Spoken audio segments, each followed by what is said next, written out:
Joe Davidson, telling some nice stories there during the commercial break. And you talk about a tease for the return. I can't wait to hear this. Joe said he's got a story regarding KC's alma mater and the beam. Shout out CKM. What up, We baby? we do. So the Sac Joaquin section basketball playoffs are in full force, and the McClatchy Lions, the heart of the Sacramento City Unified School District and the alma mater of Kenny Caraway, the girls basketball team, Jeff Oda, an alum coach, seeded fourth in the Division I, rolled last night, beat Inderkum of Sacramento 79-27, and not only did they appreciate their victory, but they lit a beam. Let's go. Outside their gym. And what school colors would that be? Burgundy, right, Kenny? And it was a nice maroon. Yes. And I'm thinking, there you go. There you go. So I'm going to go check out their game tomorrow night. St. Francis plays at McClatchy tomorrow night at 7 in a second round game. I might have to go see that one. They might need an alum to go light the beam. Where is everybody getting all these beams from? I don't know. It's theft. No, it's a. Here's the thing. You guys have probably talked about it many times, but what a great idea by the King. Have a little fun. And some people think, oh, it's amateurs. And she's, hey, man, when you've suffered as long as the Kings fans have, you celebrate everything you can. Absolutely. And so the beam thing is kind of cool. Absolutely. Kenny said this before I got to experience it, but the outside the Golden One Center after a win, when that beam is lit, is the happiest place on earth. Disneyland can go to hell. It is the happiest place on earth when the Kings win and that beam is lit and people are walking around, even in the freezing cold, celebrating, taking pictures, going on IG, doing all that stuff. It's tremendous. Yeah. It is tremendous. It's just imagine if the Kings had a lousy season. The beam hasn't been lit in 17 days, but we're still hopeful. I mean, that's not the case. Right. No, it wouldn't have the same excitement. The beam would start to malfunction. Like it only goes like 4 feet in the air. Like exactly. You can only see it from the Sawyer. Like it just all goes bad. It would have been all bad. Hey, I know you guys have talked about this, but what's great about the NBA is that Dallas Mavericks game the other night, the second game of the back-to-back. And yeah, everybody's got opinions about Kyrie Irving. Maybe he's not the greatest teammate, and he certainly has a lot of drama.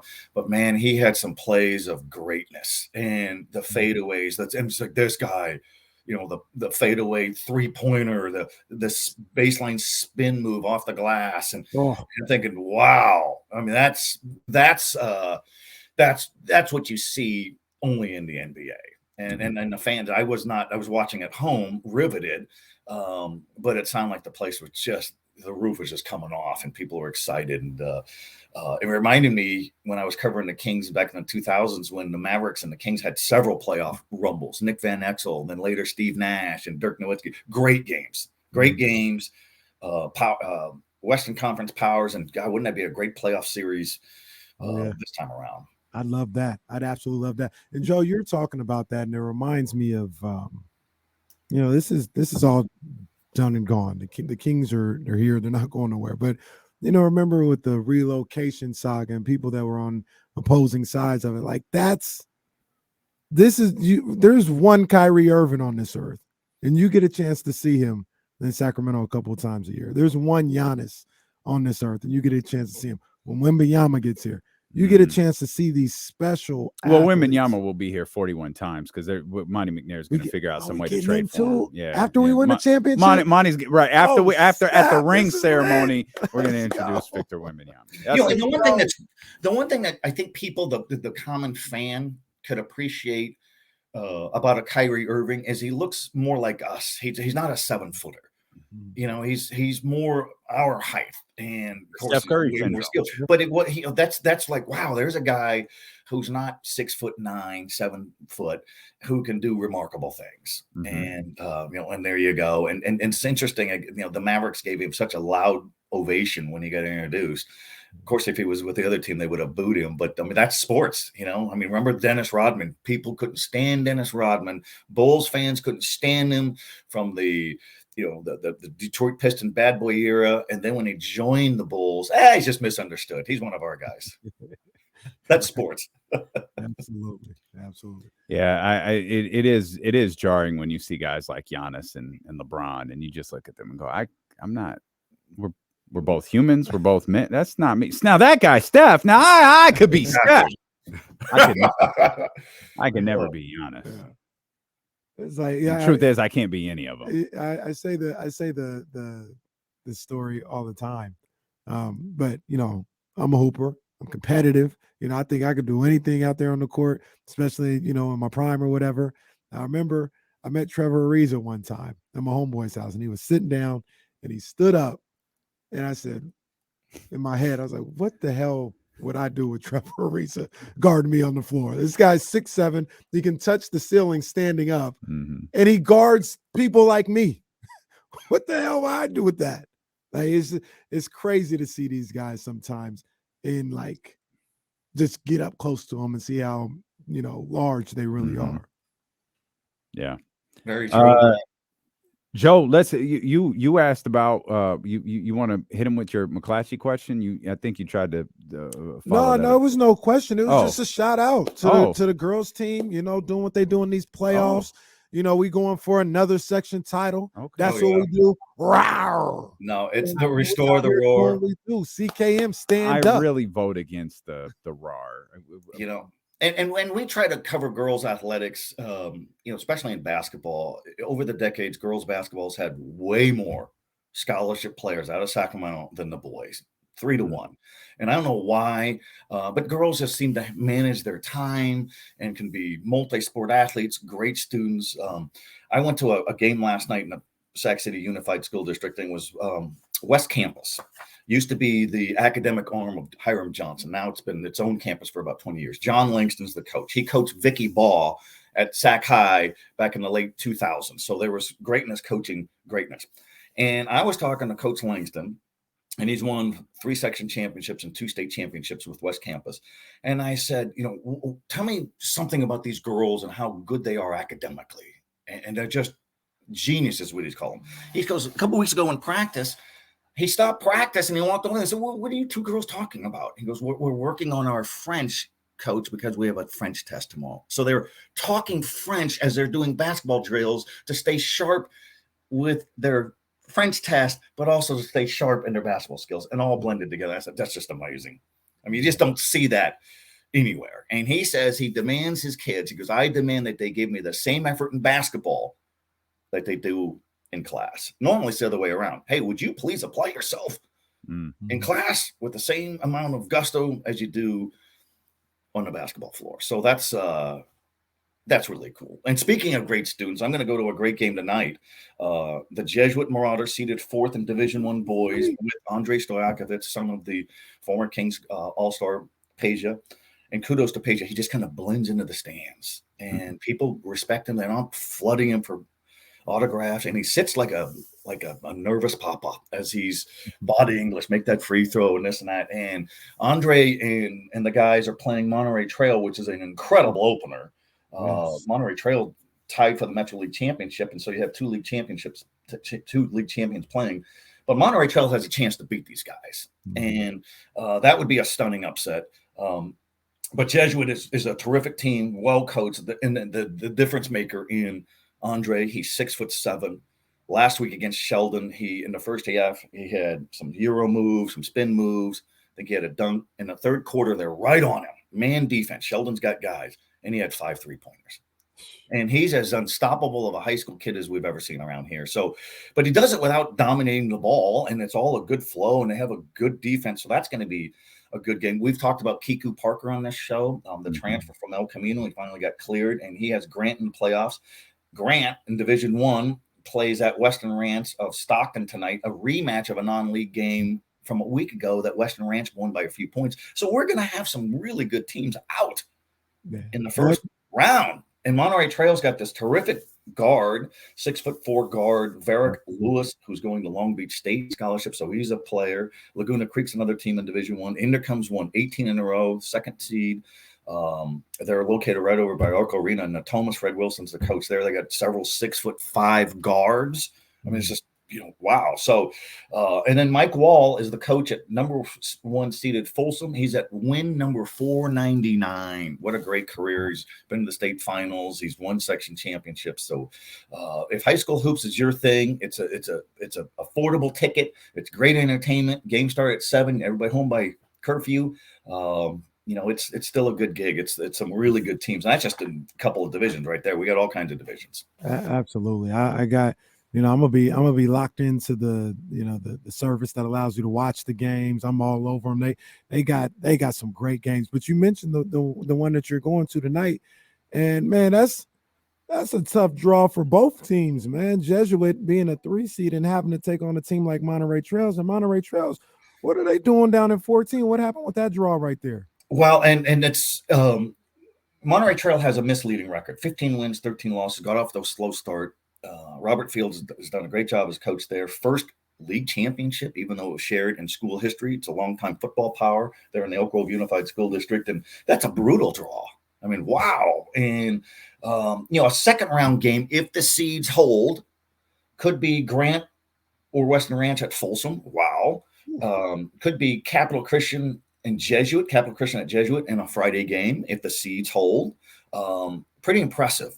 Sheldon has been a champion in this section for a lot of years. If they win, the Huskies win tonight, they play Modesto Christian, which is the defending champion. So a really good, or we could even have Laguna Creek play at Intercom on Friday. These are, it's the best. I wrote about it a couple of weeks ago, guys, where I said it's the deepest, most talented Division I field ever that I've seen. And I think it's great. Is there a favorite? Is Folsom? Is there a favorite?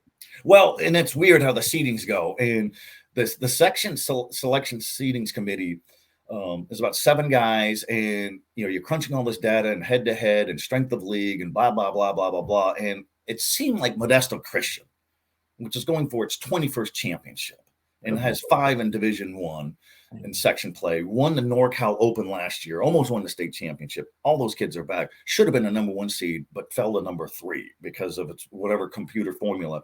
That's still your favorite. They got so many guys back, and so that should be the favorite there. But Folsom's the number 1 seed, and people come and complain, and this isn't fair, and we shouldn't draw this. Just play. Play the game. Yeah, and then in Division II, Rio Americano is the top seed, well coached, the only section team to beat Folsom this year. So there's that. Atwater is the only unbeaten team, boys or girls. Atwater of Merced County, they're 28-0, number 2 seed in Division II, and it's right on down the line. And there's a kid, Union Mine up in El Dorado County. They have a kid named Mason Modeshet. He's scored 1,200 points in his career. He's checked him out a couple of weeks ago. Small school, but they love everything. Great rooting section. They call it the Pit. Diamondbacks is their mascot. So, we talked about during football, guys, where the rooting sections were there, the student sections, the band, it's spilled right into basketball. So high school sports are very healthy with attendance, interest, following, and all that. And it's good to see. Yeah. And you mentioned, Division I, Division II. I mean, the whole landscape of high school is just stacked right now, because I'm looking at Division III, and I'm not disparaging anybody, but I'm just going to tell you as a viewer, I'd love to see Vanden versus Sac High in the championship game at D3. And if the seedings hold, that'll happen. And Sac High is really good. And Matt Johnson's the coach, he's an alumni, and they have some 6'7" sophomores who just throw down dunks. I'm thinking, this guy's like a man. But then he'll airball an 8-foot floater. And so he's learning, but the effort is there. And then he'll block a shot, and then he's running the floor. And then Placer in Division III, Mark Lee is their coach. He's been there forever, and he's going to bow out after this year. So there's motivation there. And but you're right. It's and these kids, the section championships are February 24th and 25th at Golden One. And what a thrill for these kids to get in there. There's always those first quarter where they're trying to figure out, the depth perception and everything sounds different, looks different, but it's a great moment for them. And if they could overcome the early jitters, then people settle in. And then state finals will also be at Golden One. And so the Golden One, a great job with Vivek and the Kings group. continuing to work with the CIF to give them a good deal and a good package. The CIF wants to have a great wow experience without having to charge huge amounts of money for a ticket. And we all bemoaned the Maloofs, rightly so, the previous Kings ownership, but they also had a good deal at Arco Arena with the high schools. And so that's it's good. It's good for the community, and it's good for the Kings to give back in that regard. So it's a nice partnership. You sang the praises of the young women in the area earlier. Is the young lady side, is that as star-studded as the men? Yeah, in some ways more so, Damien. So in girls basketball, we know St. Mary's of Stockton has been a powerhouse forever. They've had great players. They've had great championships. They've won a section record, 21 section championships. They won 8 Division I section championships in a row until Folsom beat them in the playoffs last year. Then Oak Ridge beat Folsom in the section finals. Folsom's the number 1 seed this season, having beaten St. Mary's in a non-league game earlier this year. So it's Folsom the 1 seed, St. Mary's a 2 seed. Folsom is coached by Lynn Wolking, delightful guy who was telling me a few days ago that when he first took over some 15 years ago, they couldn't even win league games.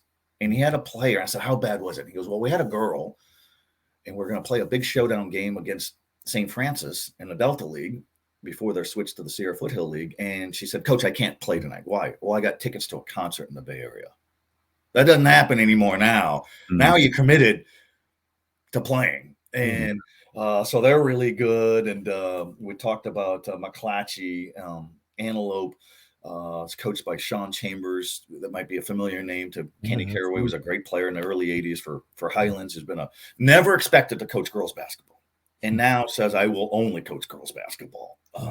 And just, I hear a lot of coaches say that. Steve White up at Oak Ridge used to coach boys basketball in LA and then came up to Oak Ridge and El Dorado Hills in 1995. He goes, I'm only going to coach girls. There's a different focus. There's no ego, and they work together. So that's refreshing. And then Division II Christian Brothers of Sacramento, 26-2, the number 1 seed in Division II, a really good team. Vista Del Lago is the number 2 seed. And Vanden is really good in Division III for girls. A lot of star power, a lot of good players. And if you like fundamentals, they set screens, they box out, they share the ball. They hoop too. They just sure do, and they will. They're freestyle on you too. So they get out there and do that. Joe, I'd be remiss if I didn't bring this up because this was a hot topic on Twitter, high school sports Twitter or whatever. This realignment that's going on, and is it all of California, CIF California, or is it just Northern California? Only this section does it. It's this section. All right, yeah. Like what's going on? There's some things that I've heard about that I like and I don't like. I know they're putting all the Elk Grove schools together, which I think is a great idea, but then you got, the metros getting broken up. I think Burbank is going to be out of the metro. Well, these are only proposals. And so every 4 years, unless there's a COVID break, there's realignment. And that's happened for decades. And what's realignment? Well, you try to shuffle the leagues around or teams and put them in the right leagues to try to make it as fair and balanced as you can, because some schools' enrollments drop. You open a new school in their neighborhood and their enrollment could take a real hit. And so you don't want to, especially in football, if you're just getting beat into the ground, or in basketball. And so you have all these committees and these meetings, and there's about 4 or 5 meetings and proposals. And it's got to be the input of the coaches and the athletic directors. But, some of it makes perfect sense. Monterey Trail and Laguna Creek are Elk Grove Unified School District teams. They've been in the Metro League, which is fine, but they'd rather be in the Delta League surrounded by their neighborhood schools. Elk Grove High, Franklin, Sheldon, Cosumnes Oaks, Pleasant Grove. So that makes sense, and that's probably going to happen. And then there's discussion that Del Oro wants to get out of the Sierra Foothill League. Well, we think of Del Oro, we think of football. And I don't think that's going to happen because logistically it makes sense to keep them there. There's talk of what to do with Sac High.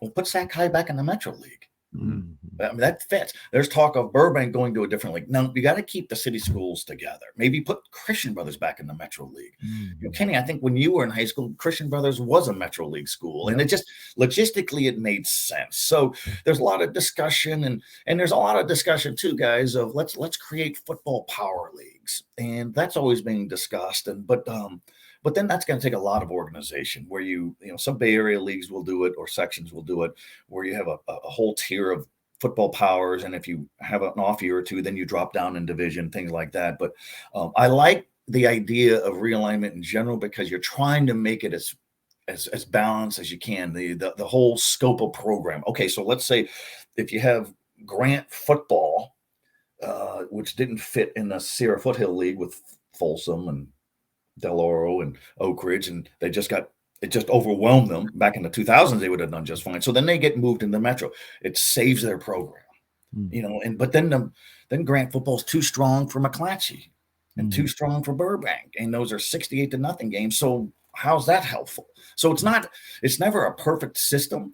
And Monterey Trail football coach TJ Ewing has been the coach there since the school opened in 2005. Doesn't like being in the Metro because they have those 72-0 games and running the whole second half. You don't get better. That's why he plays De La Salle in a non-league. That's why he plays Folsom. He wants to get back in the Delta League. And why does it matter in football? We've talked about this before too, where the revenue generated from football attendance helps fund all sports on campus. And there you go. So it'll be interesting to see what happens with the realignment. There's another weird story that happened yesterday. Austin Mack. I saw that. That's crazy. Quarterback star, Folsom. Yeah. Big as a house, 6'6".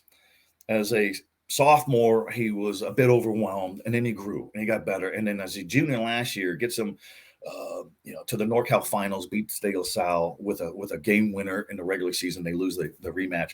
And he improved light years, became a national recruit, moves his feet, looks around, wants to be better, wants to be that guy. And now he's reclassified, which is a new thing. And he's technically a junior. He's 16 years old, but now he's off to this summer. He'll be off to the Washington Huskies on scholarship. And I'm thinking, I'm not a fan of that, but that's his decision. He posted a tweet and said, let's respect that. I'm going to get a hold of him, talk to him about it.